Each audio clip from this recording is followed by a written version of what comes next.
Good morning. An action was taken yesterday evening, which culminated in 2 weeks of due process by this state towards the Kingdom of Zealandia and the People's Republic of Tiana. In early January, our state came to an agreement and a détente with the People's Republic of Tiana and the Kingdom of Zealandia to resume recognition in all relations on the agreement that the two latter parties would recognize the need and the Sandom standard in all foreign affairs for seriousness and professionalism. It is our moral standard that all micronationalists who we recognize follow the same standards that we have upon ourselves. However, over the past few weeks, this government has been concerned over the growing rebirth of a lack of seriousness in the Kingdom of Zealandia and the People's Republic of Tiana. A few weeks ago, Mr. Markson posted on a Tianan newspaper that seriousness was essentially unimportant,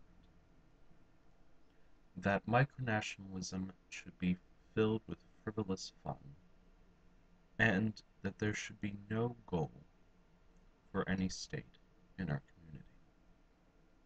This directly violated the standards of our government and the agreement which we made.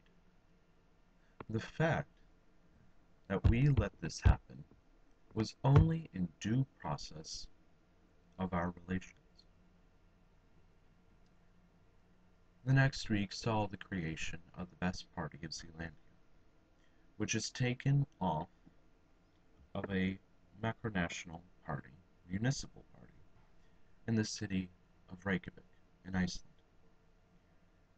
One of their goals is to have a drug-free parliament by 2020.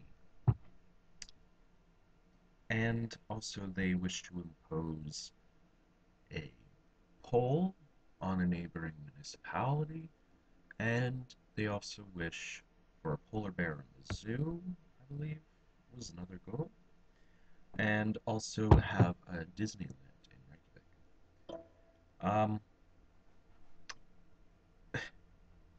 I'm not sure if those goals are quite upstanding in Iceland, but the fact that these goals were mimicked in Zealandia is quite upsetting to this government, because again it violates and contradicts the agreement which we made. And we made certain to Zealandia of that agreement, and we made certain of their obligations to this government and to international law. Furthermore, most immediately last week, um, this government came back with a denial vote, with a denial and negative decision on leaving the GUM. Also, it stated that we would not de-recognize Tiana Zealandia and, I believe, Berkland and Kazakh. However, on Friday, news was related, grave news was related, concerning a character. And as Mr. Riley Calby put it, someone appeared that King Hakon, um, uh, was wearing tentacles on his head, and as Mr.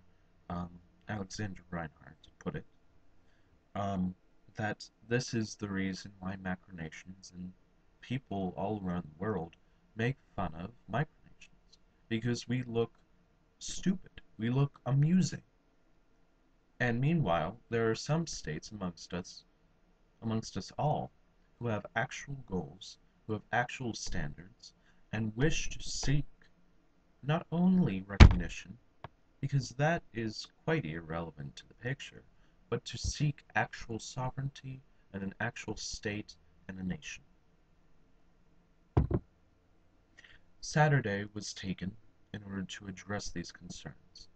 This government asked plenty of questions to Zealandia.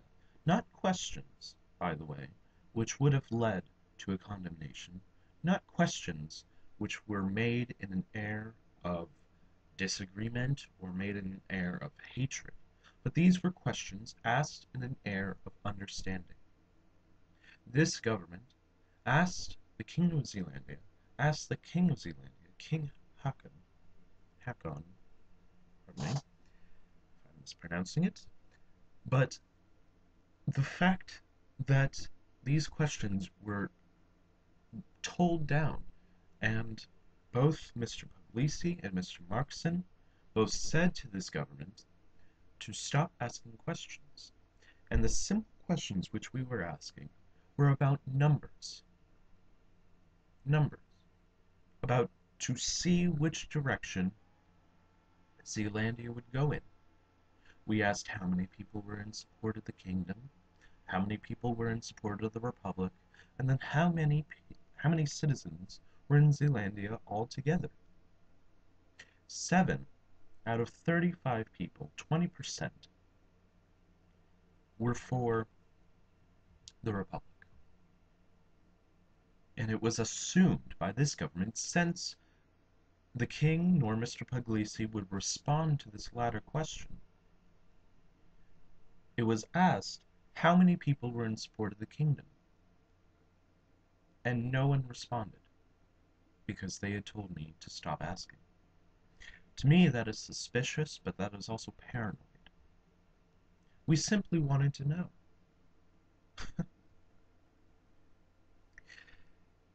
Saturday evening was taken to gather some sort of guarantee by Zealandia to observe its obligations to this state. And this guarantee was meant and constructed so that no sort of motion for expulsion or suspension would be made in the quorum.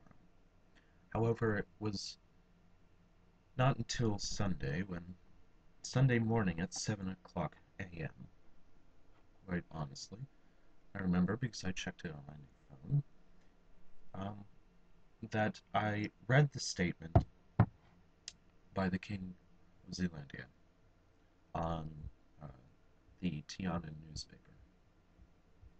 Uh, yes, Tiana today. Zealandia government releases response to salmon demands. These demands were made in order to resume the obligations between both our states. Because just last week we had stated that we would not derecognize Zealandia, but then this coup issue came up, and he used that word exactly. I remember it quite honestly. Several times he used it. No. Um, so Sunday morning was used in order to secure, finally, for a final time and a final effort, it was used to secure some sort of agreement between both of our states. That agreement, however, didn't happen. I tried and tried again, and I must admit that this government has failed into trying to secure an agreement between both our governments and both our states for a resumption of obligations. Sunday during the quorum in the GUM, it was important for us to wait until the end of the quorum, and initially I had hoped to give some sort of speech and then motion for Zealandia's suspension. However, I decided in the end to have a large discussion. I thought it fruitful for Mr. Puglisi to defend Zealandia, and I also thought it fruitful for our delegates in the GUM to come to some sort of ideal knowledge on the situation and to respond accordingly. Mr. Chair, pardon me, Monsieur Chair, um, stated that we should probably go on with it, and that is when I motioned for their suspension. However, that section of the logs was not included on the logs found in um, the A1 news service. And it's quite upsetting to me that those logs weren't there, because if one was reading those logs, one would see that it wasn't just me, even though this article seems to portray me as it. It wasn't just me asking these questions, it was many other people. And also, I even said directly aloud, publicly, that I wanted discussion or in order to find a resolution, which did not mean exactly a motion of suspension. I even said to Mr. Puglisi I had initially hoped for a motion of suspension right after I finished talking. But I looked back and I said, why? We might as well have a fair uh, trial, so to speak. Let's see. It's infuriating to me that such issues have risen again, and I had much hope for Sandom, Zelendian, and Tianan relations in early January. But this state will not submit itself to any sort of relations which are beneath it. And I believe and I hope that this recent issue is in further witness to that fact. Thank you, and good morning.